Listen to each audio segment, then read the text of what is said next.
Olá, olá, para você que está chegando, seja muito bem-vindo, muito bem-vinda. Eu sou Gabriel Tripodi, o Podão, e está começando mais um Além do Cast para você. Ao meu lado aqui, mais um, Camilo Manfredi. Tudo bem, Tripodi? Como é que você tá? Eu tô muito bem, graças a Deus. Tudo certo? Feliz com mais um episódio.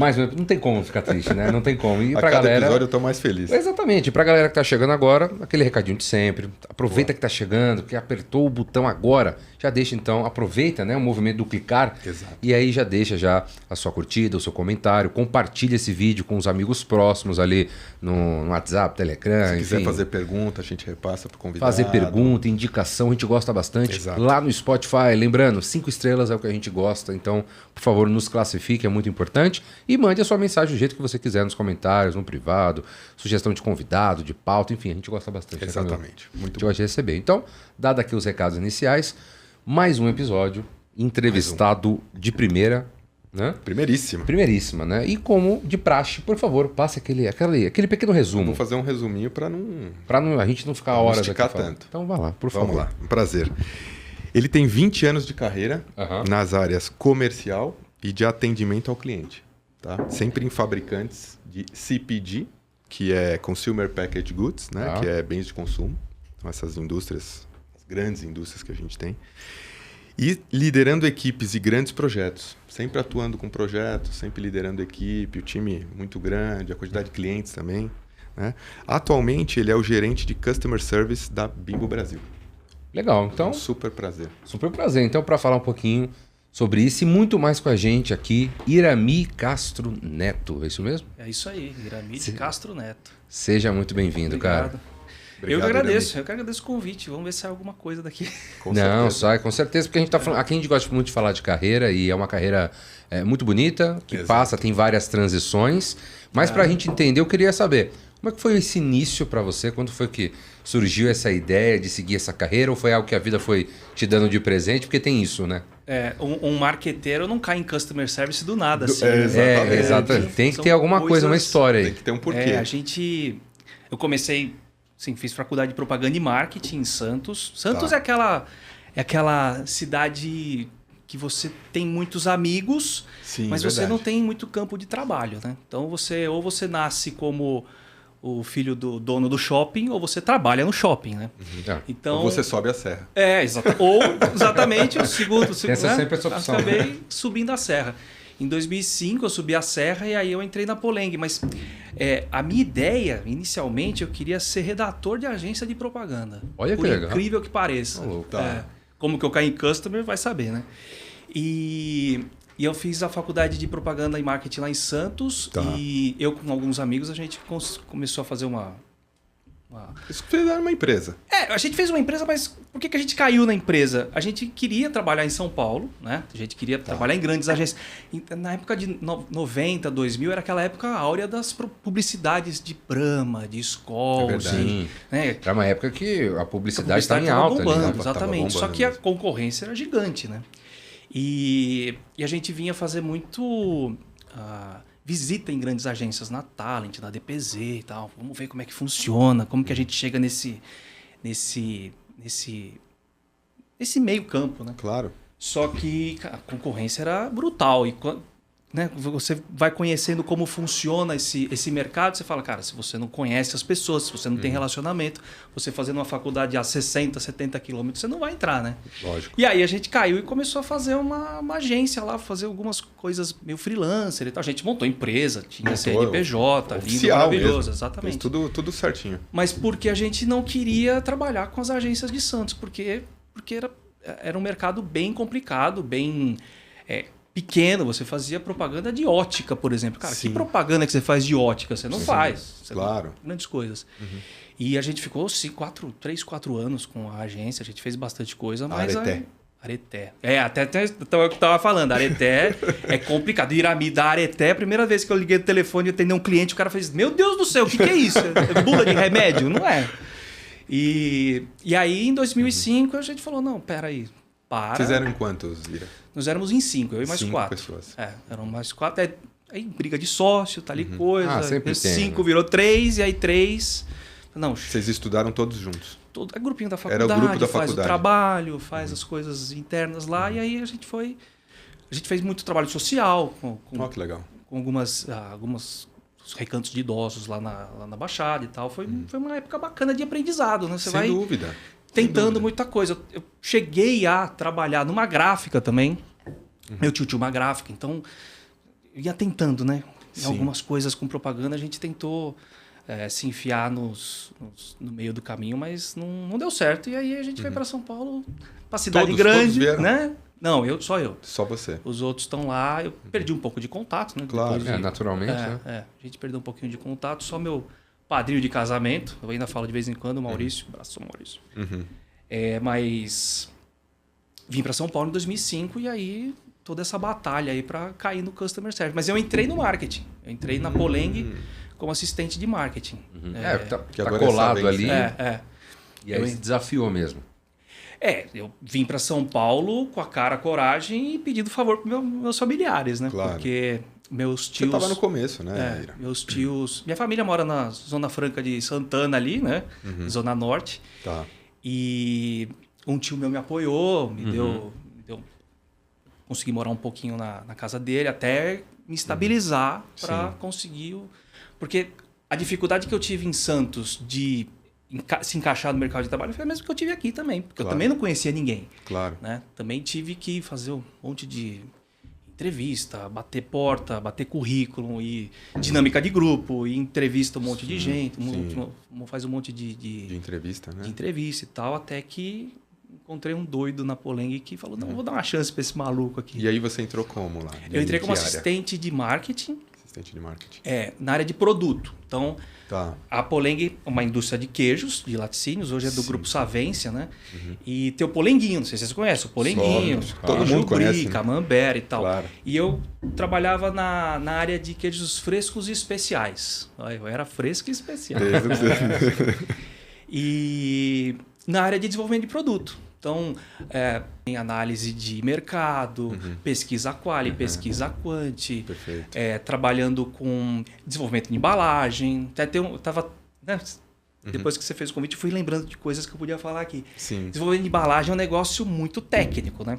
Sim. Até teve uma embalagem que a gente lançou que hoje, qualquer embalagem hoje de presunto, queijo, você abre fácil assim, né? Sim, tem um... Há 20 anos atrás não era assim. Não tinha uma cola, um substrato, alguma coisa assim. Precisava da tesoura. Era faca isso. E era tesoura. Aí esse lançamento demorou assim 8 meses para ficar pronto, porque não achava o específico para abrir a cola e tal. Aí lançamos o produto. Cheguei todo feliz, levei umas amostras para casa e tal, não sei o quê. Chegaram o quê? Passaram a tesoura. Eu falei, não. Não pode. 8 meses para fazer o negócio e mete a tesoura. Mas é questão de comportamento, né? Comportamento do consumidor. E ninguém está acostumado Exatamente. com isso. Né? E esse é um negócio muito bacana que eu ainda trago hoje. Lógico. O marketing é muito detalhista. Sim. Então hoje, eu em customer ou em vendas, eu continuo com esse mesmo olhar de comportamento. Cara, isso eu usei muito em mesa de negociação, né? Que esse cara está querendo dizer... Vai exatamente. O que o consumidor está querendo dizer, como que... Exatamente. Então, foi uma parte bem... Uma experiência bem bacana dentro do marketing. E você foi avançando dentro da Poleng, né? Aí eu fiquei 3 anos mais ou menos no marketing, virei analista e tal. Claro. Ainda nessa mesma área. E aí eu recebi um convite para ir para a área comercial. Área comercial. Então, um dos poucos caras de marketing e produto que vão para o comercial. Só que antes de ir para comercial, eu fui supervisor de vendas de Carrefour, cuidei de promotores e tal. Em 2008, se não me engano, eu fui o embrião da área de customer. Então, eu, dentro do time de logística, eu trabalhei com não só programação de produção de fábrica, mas eu trabalhei atendendo clientes institucionais. Então, McDonald's, Subway, girafas. Então, eu acabava começando a ter essa dinâmica mais comercial, atendendo clientes e encaixando os pedidos para dentro das carretas e tal. Que hoje é o que só a gente cliente faz. Gigante, né? Só operação grande, né? Os clientes institucionais que a gente chamava. Que depois virou B2B, né? Hoje a gente fala muito mais dos clientes B2B, mas na época a gente chamava de clientes institucionais. Que os pedidos vêm meio pronto, né? Tem todas as dinâmicas de consumo do Mac, por exemplo. O cheddar do McDonald's, não sei se é ainda, mas era a Poleng que fazia. Olha que legal. Os queijos fatiados do Big Mac, o mix de sorvete do McDonald's. Tudo isso era abastecimento da Poleng para Martin Brauer, então eram carretas e carretas, o fechamento era uma loucura, era bem... eles entregavam centralizado e depois a Martin Brauer fazia a distribuição para loja, né? Exatamente. Todos os clientes que a gente fazia esse tipo de entrega era centralizado. Então era o embrião da área que eu tenho hoje, que eu trabalho hoje de customer, estava lá em 2008 como PCP Logística, né? Então, as coisas, como o mundo vai evoluindo, né? Então, e é engraçado você falar isso porque, falando um pouco da sua trajetória, né? Entrando em marketing, depois evoluindo, a logística, comercial, isso para você era tudo um mundo novo? Era algo para você novo, assim, ou você já tinha um contato, assim, ou pelo menos já previu que podia acontecer? Não, a Poleng foi uma faculdade para mim. Poleng, os 6 anos que eu fiquei lá, 5 e pouco, quase 6, foi uma faculdade. Em termos de... Como era uma empresa pequena, você meio que tinha que fazer de tudo. Então, como eu passei por 3 áreas diferentes, muito, né? Marketing, logística e também o comercial, cara, até os 30 anos eu fiz uma segunda faculdade. Sim. Né? Porque você vai, não só na tentativa e erro, mas você vai conseguindo aprender com os líderes de cada área como que você vai se tornando um cara melhor. Apesar de que em 2005 ali, quem trabalhou em 2005 sabe que era outro universo, né? Na época os diretores e os gerentes fumavam na sala, sabe? Era um outro mundo, né? Era bem diferente. Era outra realidade, né? Mas foi uma baita de uma escola. Porque ele se aprende na prática, né? Exatamente. E muda completamente o universo. Então eu pergunto, porque é isso também, né? Entrou em marketing. Depois de marketing para comercial. Você também já queria fazer essa transição ou foi algo que também que... Foi algo que eu fui no automático. Tem uma vaga no comercial. Quero. Vai ganhar mais? Vai. Então eu vou. É o dobro. É o dobro. Pô, bacana. Legal. Ganhar o dobro é excelente. Tem comissão, então vamos embora. Exatamente. Não, comissão não. Era um variável. Era um variável. Variável, mas... não só o fato de ganhar mais, mas sim, indo pro front... Sim. Porque então. Existe aquela discussão de marketing comercial, né? Que marketing acha que comercial é assim, comercial acha que marketing é assado. Não vou entrar em adjetivos, mas todo mundo, né, sabe. E aí eu queria entender, cara, qual é a dor do comercial que eu, como marketing, não entendo ainda. Sim.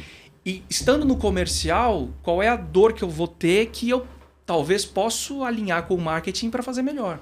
Já estando lá, né? Saindo de lá, né? E encontrou essa dor?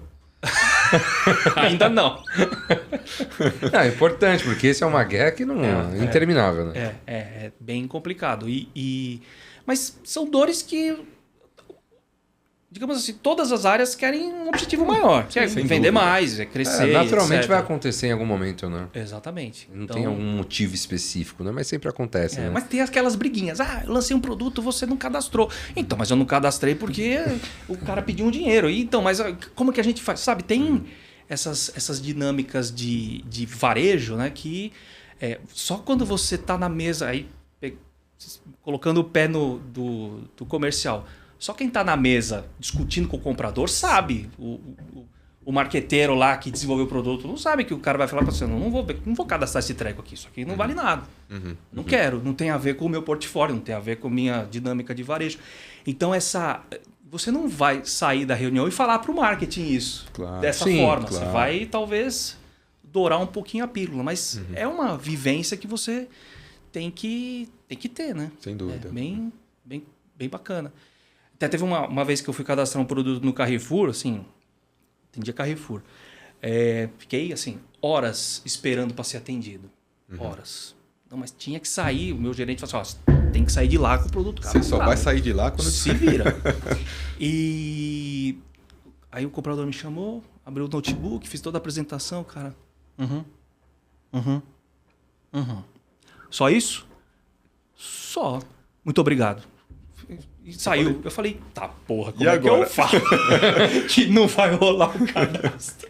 Nossa. Então, são as dores do dia a dia, não tem muito jeito. Sim. É bem... E como foi você fez uma trajetória lá na Poleng, então você começou em marketing, depois você foi para vendas, teve essa experiência a parte de todos os fast food, depois atendeu também Carrefour e tal. E aí você teve a movimentação para a FEMSA, né? Coca-Cola FEMSA, aqui em São Paulo. Isso. Né? Como é que foi essa transição, essa entrada na Coca-Cola? Eu estava super bem na Poleng. Sim, aquele cara do high potential, né? Não, você tá sendo mapeado, você vai... Né? Porque foram 6 anos, né? Certo. 6 anos. Você fica aqui que vai dar tudo certo. Eu nem tava procurando nada. É preocupado com minha esposa que foi fazer uma entrevista lá, voltou, tem uma vaga lá, se inscreve. Eu me inscrevi. Também, de novo, era para ganhar o dobro. Então, ganhar o dobro é sempre bom. Só que depois que eu passei, aí veio a proposta. Olha, para trabalhar com Copa do Mundo. Opa! É um projeto para 2010, né? 2010, eu entrei em 2011. Então, olha, é um projeto para você trabalhar com a Coca-Cola para desenvolver o canal de hotéis na época para a Copa do Mundo. Cara, brilha o olho de qualquer moleque, 2010 foi a Alemanha, né? Se não me engano. 2010 foi África do Sul. África do Sul. 2006 foi a da Alemanha, África do Sul e depois Brasil, né? Isso. É verdade. Então, cara, você vai ganhar o dobro. Vai trabalhar na Coca. Vai trabalhar na Coca. E com todo esse ambiente de Copa do Mundo no Brasil, fechou. Cara, eu quero, eu vou, eu topo. Um combaço desse. Então foi uma... Sabe quando alinhamento astral de várias coisas que você fala, cara, é isso que eu quero. Pode ser que dê alguma M? Pode, mas vamos tentar, vamos ver o que vai dar. E aí eu entrei em 2011 para desenvolver o canal de hotéis. E um ano depois eu já estava... Aí a minha carreira tem um negócio muito bacana.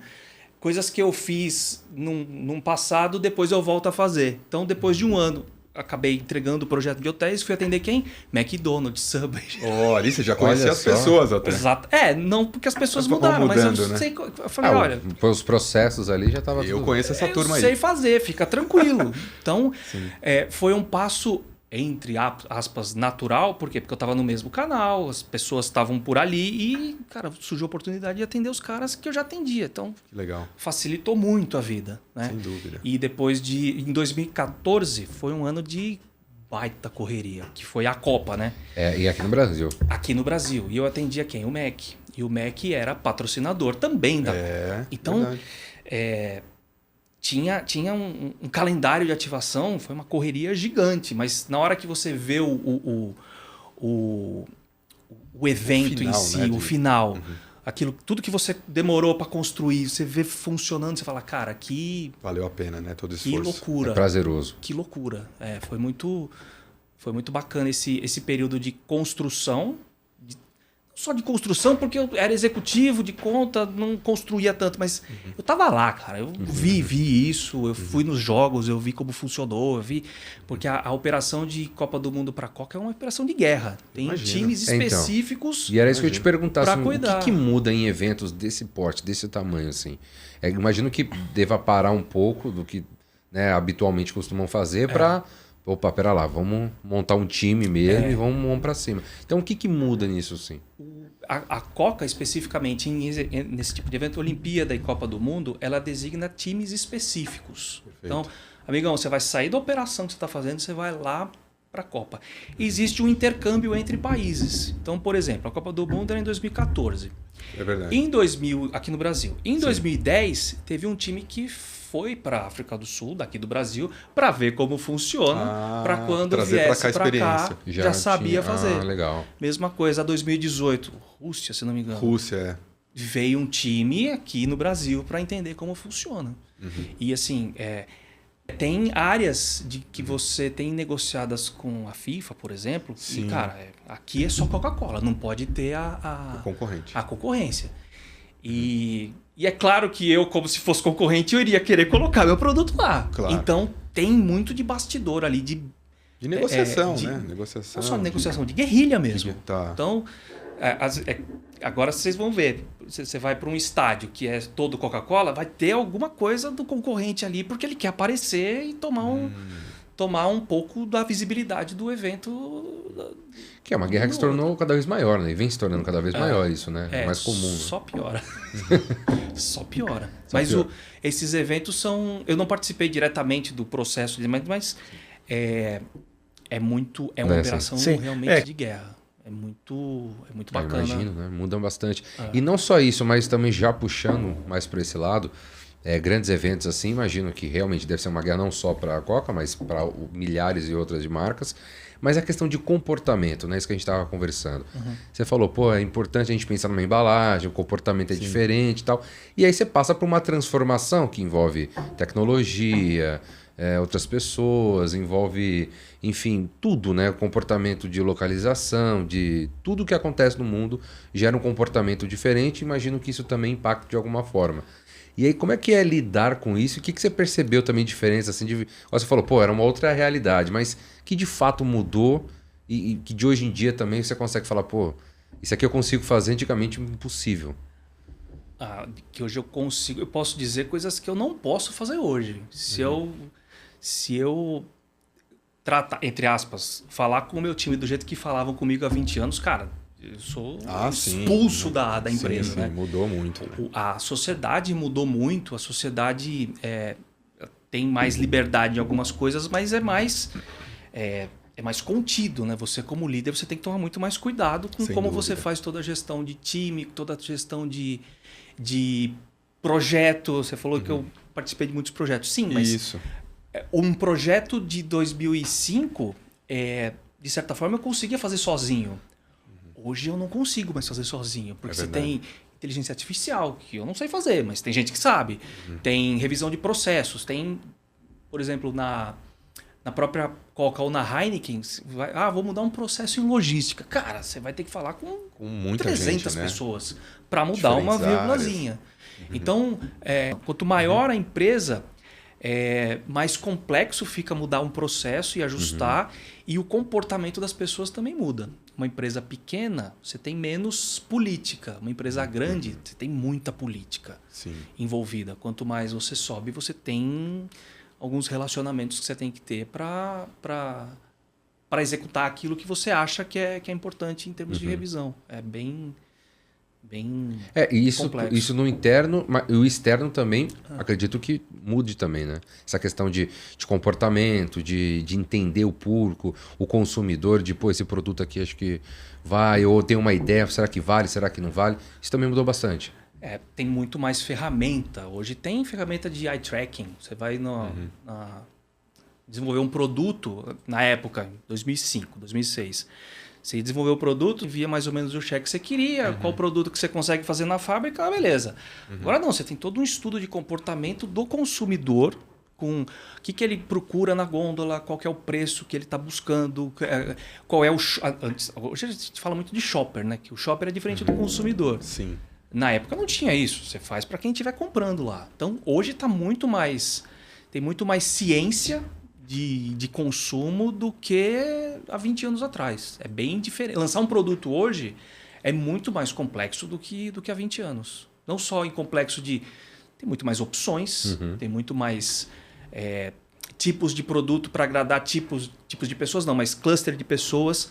E você tem que ser bem assertivo naquilo que você está fazendo para aparecer no mercado. Senão você vai fazer o que a galera chama de arremesso de produtos. Vai lá, joga, vê se vende, se não vender, você recolhe e um abraço, lança outro. Tem muito tentativa e erro também.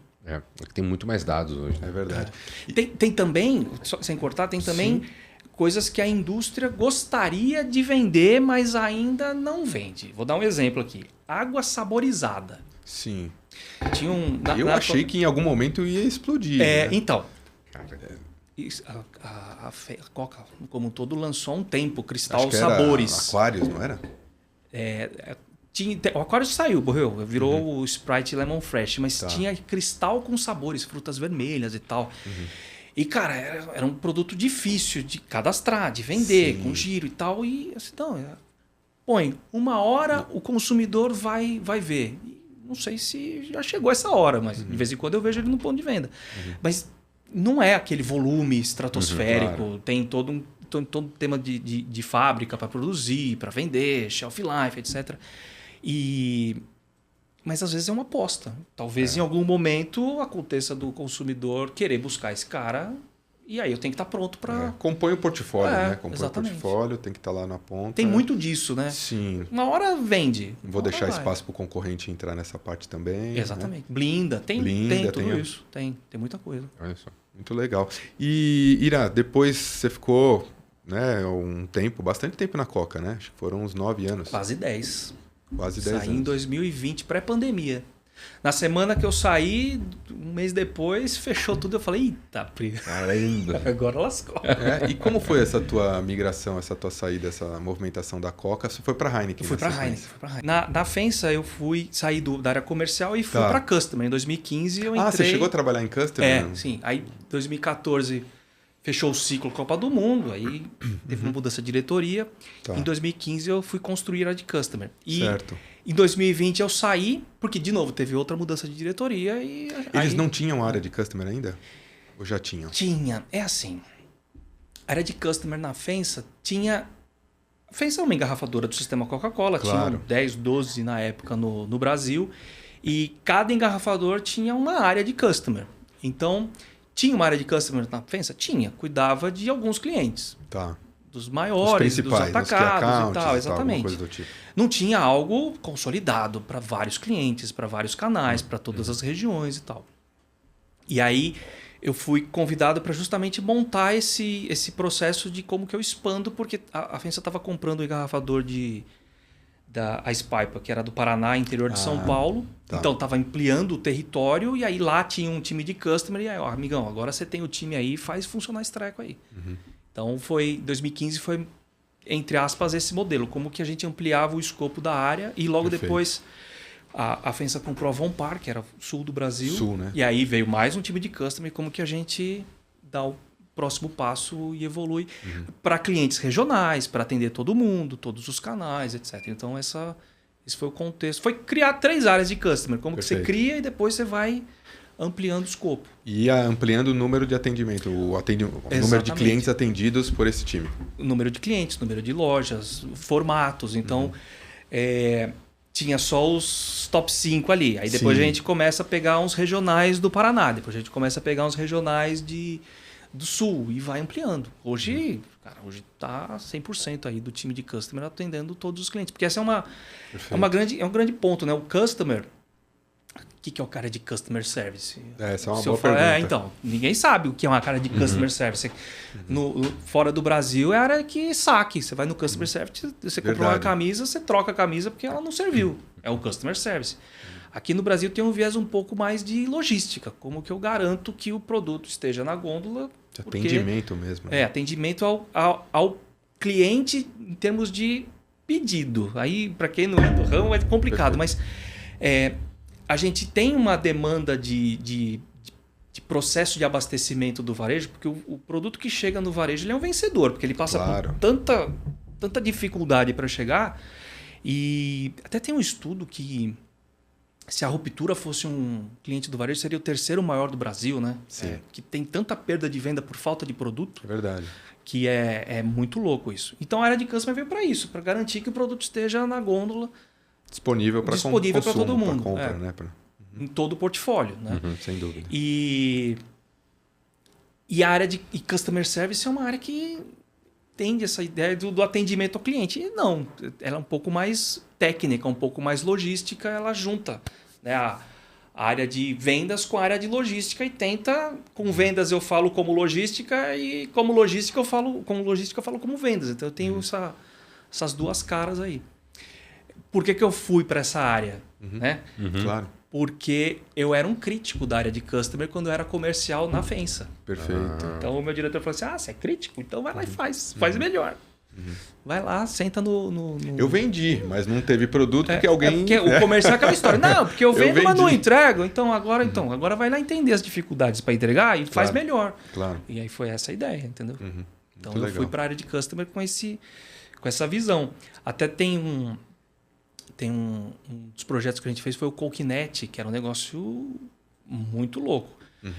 Os clientes faziam o pedido e depois do dia seguinte, a gente já tinha que dizer para a matriz do cliente quanto que eu entreguei daquele pedido que cada loja fez, sistemicamente.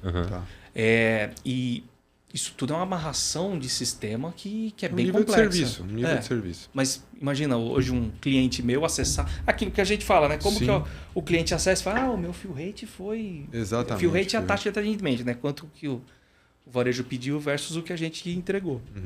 E quanto que foi meu fill rate? Acessar online o que foi de ontem, digamos assim, em real time. Perfeito.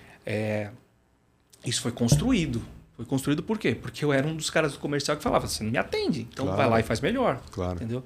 Então foi por isso que eu fui para Custom. Minha movimentação para a Heineken, eu saí de Custom e fui para Digital, um negócio completamente diferente. Mas você não pegou a parte da pandemia, você já tinha ido para a Heineken ou você estava nessa parte de Customer ainda? No comecinho ali da pandemia? Do comecinho, foi a época que eu saí da Fevereiro, FENSA. março, fevereiro eu 20. saí da FENSA e aí eu fui entrar na Heineken no final do ano. Peguei bem... E aí eu entrei numa área onde tinha um viés muito mais de digital, muito mais de... Porque aí, lembra, pandemia, parece que isso é o século passado, mas era aquela época que vendedor não podia sair na rua para fazer pedido. O mundo físico parou. Então o digital teve que ser acelerado assim, a 10ª potência. E aí Foi um choque. Foi um choque. E aí eu recebi esse presente de poder atuar nesse mundo, não só de como que digitaliza um processo de vendas num canal numa indústria extremamente tradicional, que tem o vendedor tirando o pedido. Então você tem que mudar a cultura do vendedor, você tem que mudar a cultura do cliente. Porque a ideia era um aplicativo que o cliente fazia o pedido e o vendedor era só um consultor. Então você tinha que dizer para o vendedor, querido, você não precisa mais ir no cliente tirar o pedido. O cliente pode tirar para você. Ele vai colocar o pedido. Exato. Então, quando você for na loja, você vai fazer outras atividades. Você vai ver a execução, você vai ver o preço, você vai ver se tem todo o produto lá. E como é que você fala isso para um cara que ficou 20 anos tirando o pedido, que ele não vai precisar mais fazer o pedido? Dá um bug na cabeça do cara. É uma mudança significativa. Então, teve todo um processo de cultura, de mudança de cultura desse grupo que assim, acho que ainda está em processo de virada de cultura, porque não é algo fácil de você virar. Eu saí de lá de 2022, então a gente evoluiu muito a quantidade de pedidos que vinham, saiu de acho que 6 ou 7% para mais de 80%. Então 80% dos pedidos do canal tradicional já estavam vindo pelo HiShop, pelo aplicativo. Mas, cara, ainda tinha uns 20% ali que a gente precisava... Sem dúvida. Ninguém precisava trabalhar. Mais uma vez tem uma mudança do comportamento aí, né? Porque muda também, altera tudo na empresa, não só essa parte, mas o marketing também, como você chega nisso, como afeta isso. E para você, como é que foi lidar? Foi na prática mesmo? Ou foi na prática. Teve um preparo assim, olha, vamos tentar entender, ter um tempinho aqui, ou foi mão na massa? Não, foi lá e faz. Porque quando eu cheguei na Heineken, o grande objetivo era como que eu fazia... Como que a área fazia com que a gente estendesse para todos os centros de venda e todos os vendedores e todas as revendas, que era o canal indireto. Era ainda um piloto, tinha um poucos CDs operando com o modelo. Então, como que a gente pegava o que existia naqueles 3, entendia o que tinha de gap e como que você ia evoluindo aquele conceito que era tentativa e erro também. Não tinha... Tem a receita de bolo, como que você digitaliza suas vendas. Lógico. Tem muita indústria ainda que está evoluindo nesse ponto. Não tem ainda um modelo... Um único modelo correto. Um único modelo correto, exatamente. Tem tentativa e erro ainda. Tem tentativa e erro. Mas o mais complicado é mudar a cultura daquele cara que ficou 20 anos tirando pedido e agora, não, querido, não precisa fazer pedido mais. Está aqui essa ferramenta. Tem muita indústria, até em próprio bebidas, todas as cervejarias têm um aplicativo, a Bista, a Ambev e tal, etc. Então todo mundo está mais ou menos digitalizado, mas o mais complexo é a virada de cultura, é o comportamento, não só do vendedor, né, que não precisa mais tirar o pedido, mas do próprio cliente. Espera aí, eu tenho agora o aplicativo de fulano, de ciclano, de beltrano, não cabe tudo esse aplicativo do meu celular. Não é assim também, não vou ficar... Cada indústria que vier aqui, eu vou ter que ter um aplicativo? Não quero. Então, tem uma virada de cultura. Exato. De ambos lados. Exato. E uma complexidade no processo. Né? Digitalizar não é o futuro, é o presente. A gente precisa. Exato. Imagina, é um choque, né? Você já ligou, nos últimos anos, você já ligou em pizzaria para pedir uma pizza? Olha, a cada vez Qual foi a última vez que você ligou numa pizzaria para pedir uma pizza? É verdade. Eu não lembro mais. É verdade. Então, a digitalização é inevitável. E a gente tem que estar... Aberto para isso. Aberto para isso, exatamente. Muito bom. E, Ira, 2022 acaba esse teu projeto na Heineken e você aceita uma proposta do Grupo Bimbo. Da Bimbo, A Bimbo Brasil, né? A Bimbo Brasil. O negócio da Bimbo é muito louco, porque eu, na época da FENSA, em Customer, já estava 4, 5 anos, eu comecei a fazer bench. Então, fui em várias indústrias e tal. E aí, o que tem de melhor, o que tem de pior, o que a gente pode melhorar e tal. Fui numas quadras e eu fui na Bimbo. Oh, que legal. Vamos ver o que tem mais ou menos uma similaridade, entrega direto em loja e tal. E aí, acabou que 2 anos depois me chamaram. Então, ó, lembra que você veio fazer o benchmark, agora vem me ajudar. Acabou, vem tocar aqui. Olha que legal, os caras lembraram. Você vê que não, coisa teve bacana. um processo e tal, Sim, mas eu lembrei de você veio aqui, né? Então tá bom. Vem aqui porque a estrutura ficou mais ou menos similar com o que tinha na FENSA e tinha um baita de um desafio de como que aumentava o escopo da área para dentro da Bimbo. Então, a Bimbo tanto a Bimbo quanto a Coca, quanto a Heineken são indústrias muito rápidas, Verdade. muito velozes. Alimentos e bebidas E tem que ser, né? Até pela validade do produto, tem né? tudo isso, validade do produto. Então você tem uma dinâmica de atendimento, não só do atendimento do ponto de venda, mas de rapidez e agilidade que tem mais ou menos uma similaridade de perfil. As pessoas têm que ter mais ou menos o mesmo perfil. Tanto que eu sou um cara de customer que eu tô falando rápido assim, eu sou meio comercial, porque você tem que ser... Sem dúvida. Tem que estar numa outra frequência, né? Sem dúvida. E aí eu fui convidado pelo Cazu para assumir e tô lá até hoje. Você entrou já no customer? Já entrei no customer, direto no customer. A Bimbo tem muito de flutuar, né? Você tá em trade, aí vai para key account, aí vai para logística e tal, eu já... Entrou direto em customer perfil service. mais de ficar em customer. Customer é uma área que ela... É dinâmica, né? Ela apaixona, né? Você fica meio bitolado. Não quero não, porque você tem a dinâmica comercial, a técnica de logística. Você está no front, você tem contato com o cliente, você tem contato com... Você apanha do cliente, você bate no fornecedor, internas. Né, Camila? É muito legal. Você bate e apanha, porque você tem esse duplo, triplo, quádruplo chapéu. É uma área bem bacana. E dentro dessa sua trajetória, né? A gente começou falando aqui de Santos, depois entrou em marketing. É verdade, hein? Começou em Santos. Começou em Santos, né? E termina no Corinthians, mas vamos lá. Vai Corinthians. Vai Corinthians, sempre. E aí, dentro dessa sua trajetória, cara, o que você percebe assim que foram pontos de dificuldade para hoje se falar assim, hoje em dia, acho que o mais difícil, a maior dificuldade que a gente tem hoje na área é sobre esse determinado ponto. Porque a gente está falando de cliente, então o cliente muda também. Então as cobranças são outras, mas também tem o comportamento do cliente que mudou completamente, porque passou transformação digital, pandemia, enfim, tem grandes eventos no mundo, enfim, muita coisa acontece. Também. Exato, é gigante, né? Então muita coisa muda. Produto que chega novo também, então muita coisa muda. Então, dentro dessa sua trajetória, né, analisando, fazendo um desenho bacana sobre isso, o que você considera assim, dos pontos mais que sejam um desafio, né? Não vou falar uma dificuldade, porque, enfim, isso a gente, no fim, a dificuldade acaba sendo facilitada, mas de desafio mesmo, que entende. Até fazendo uma análise do mundo, porque, de fato, muita coisa muda e muda muito rápido. Então, não tem como a gente, né, fazer algo concreto sobre isso. O Brasil é complexo, né? O Brasil é uma Europa. Se você parar para pensar que Minas é do tamanho da França... Sim. E a França, estradas lindas, maravilhosas. Sim. Você chega em qualquer lugar em meia hora. Então, aqui você não consegue chegar na Zona Leste aqui em meia hora. E eu moro na Zona Leste. É verdade. Então, o Brasil, ele é muito complexo e, ao mesmo tempo, você precisa regionalizar muito. Então, o cliente que está em Minas, ele é diferente do cliente que está em Porto Alegre, que é diferente do cliente que está em Natal. E você tem que customizar. Você não pode ter um único modelo. Acho que é o grande ponto que, desde a FENSA para a Heineken, em todas, quando você tenta implementar um único modelo, você não consegue fazer. Você precisa entender como esse cara opera e tentar, considerando aquilo que você tem de processo, de estrutura, como que você encaixa um melhor modelo. Porque se você tentar fazer um modelo padronizado, não, agora é assim. Cara, se agora é assim, amigão, me desculpa, não vai rolar.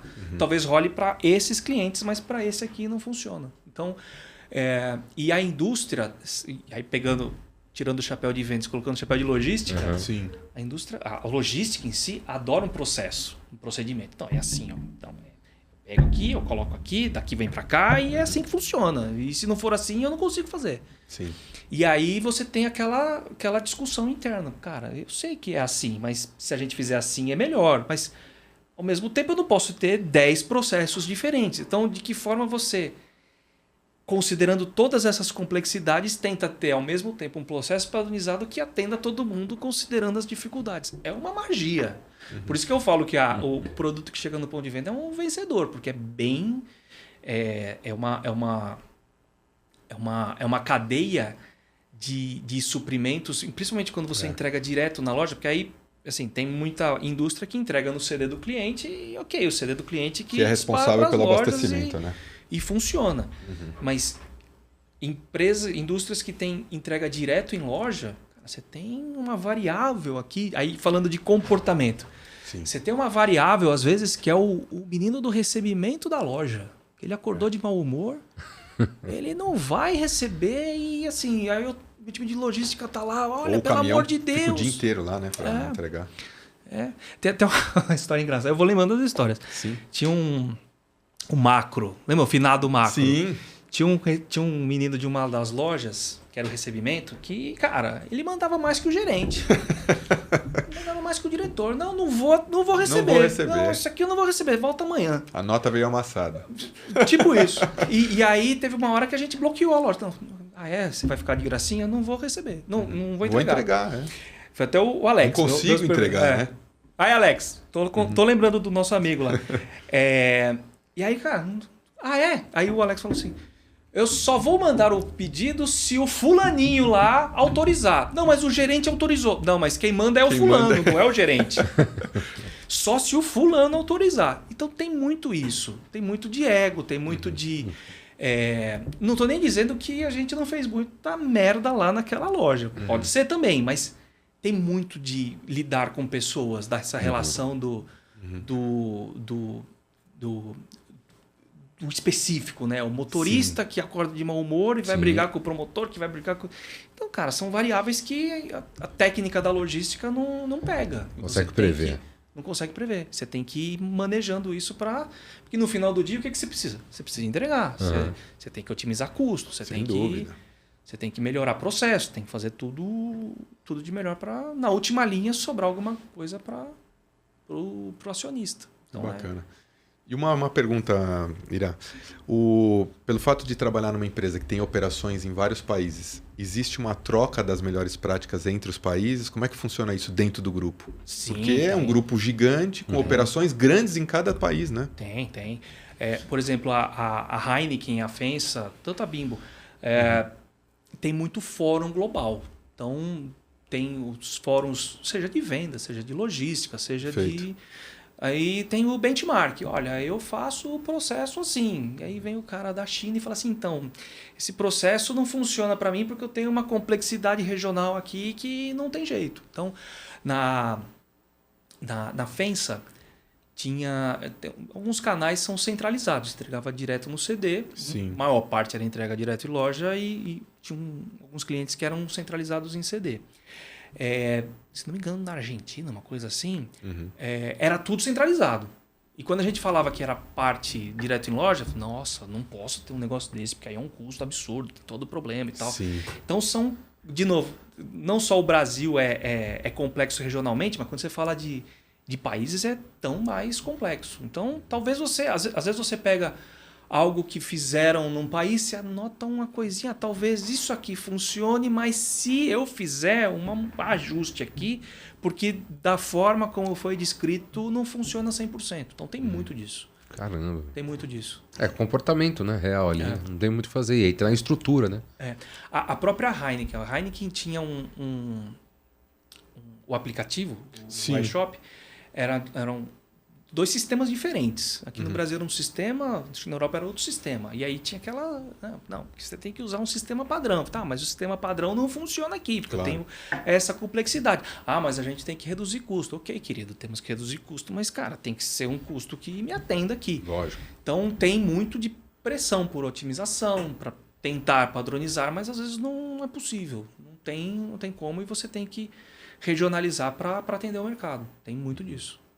E aí fica agora uma questão pessoal minha. Você é aquele cara, você é o doido da loja, da gôndola, do mercado, isso ainda mexe com você, assim, de olhar e falar, putz, esse produto aqui não era para estar aqui, ou não é assim que funciona? Não, é assim, quem trabalha há muito tempo nesse mercado chega na gôndola e arruma a gôndola. Primeira coisa que você faz não, querido, peraí, deixa eu puxar aqui porque tá esburacado, puta, esse preço tá meio torto. Ô, fulano, imprime aqui o cartaz. Assim, repõe aqui. Qualquer empresa que você tá, você tem essa dinâmica de você tá lá, você faz esse papel e você tem que apoiar, porque o promotor de vendas é aquele cara que vai 2, 3, 4 vezes na loja, mas ele não tá 100% do tempo. Não tem nem como. 7 da noite lá, você vê a loja esburacada, pô, dá uma puxada lá, dá uma ajuda e tal, não sei o quê. Então tem muito de você fazer parte do negócio. Até hoje eu vou na gôndola de refrigerados ver o queijo da Poleng, né? Porque já tá acostumado, né? Minha esposa briga comigo, porra, de novo você vai comprar esse queijo. Sim. E eu compro Poleng, eu compro Coca, eu compro Heineken, e é isso.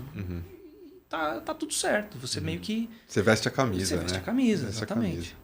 Tanto tempo trabalhando com isso, é natural. Você veste a camisa. Não tem jeito. Você tem um amor aos produtos ali, né? Então, porque fica uma coisa enraizada mesmo, né? E é normal, pô. Imagina, chegar no mercado, acho que é até natural, fica... E, por exemplo, a Heineken especificamente. A Heineken tem um acordo, né, com o sistema Coca-Cola e eu trabalho com Heineken desde 2011, quando entrei na FENSA. É verdade, porque eles têm uma relação, ainda né? tem a relação comercial, a Heineken é parte agora direto, parte ainda do sistema Coca-Cola. E eu sou da época, que a Heineken não vendia. Não sei se vocês lembram, a Heineken é muito amarga, não vende. Sim. E, cara, tinha descartes gigantes de produto, porque não vendia realmente. E aí, toda uma construção de marketing, de marca, de processo, agora a Heineken... agora falta produto, né? Agora vende pra caramba. Sim. Mas você, há muito tempo trabalhando com uma marca, você cria um vínculo e, cara, não entra concorrência da Heineken na minha geladeira. E quando entra, eu falo, porra, velho, me ajuda, né, bicho? Faz isso comigo. Não era pra ter, né? Não era pra ter. Entrou, mas não era pra ter. Me ajuda, né? Tira esse treco daqui. Mas é natural, né? Faz parte. Pô, muito legal, bacana.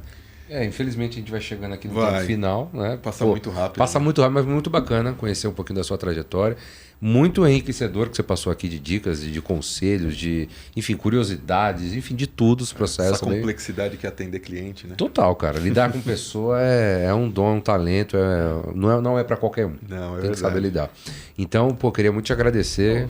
Ser sua presença, o espaço, a palavra aqui, dizer que a porta está sempre aberta além do cash. Então, quando você quiser voltar, falar sobre os concorrentes, né? Um episódio especial, falar mal só dos concorrentes, a gente faz. E obrigado mais uma vez, cara. Um super prazer. Obrigado eu. Obrigado pelo convite. Maravilha, obrigadão também, Camilo. Eu que agradeço. Mais um episódio na conta. É isso aí. Exato, e você nem percebeu, passou esse tempo aí, você já foi informado aí, quase 1 hora de conteúdo livre para você estudar, ficar por dentro, mandar para aquele seu colega que quer entrar na área ou para aquele que já está e também quer se informar ainda mais. Então, obrigado mais uma vez pela sua companhia. Lembrando mais uma vez, por favor, mande aí, né, a sua sugestão de convidado, que para nós é muito importante. É verdade. As suas perguntas. A gente gosta de ler as mensagens, tá? Os comentários, é muito bacana. Se inscreva no nosso canal, curta, comente esse vídeo aqui, que é muito legal.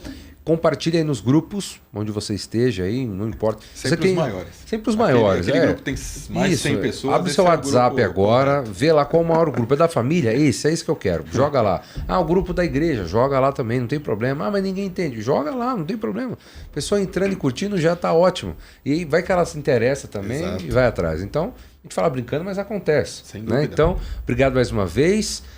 Nos avalie, nos classifique lá no Spotify, que é muito importante. E nos vemos num próximo episódio. Um forte abraço e até mais. Valeu. Tchau, tchau.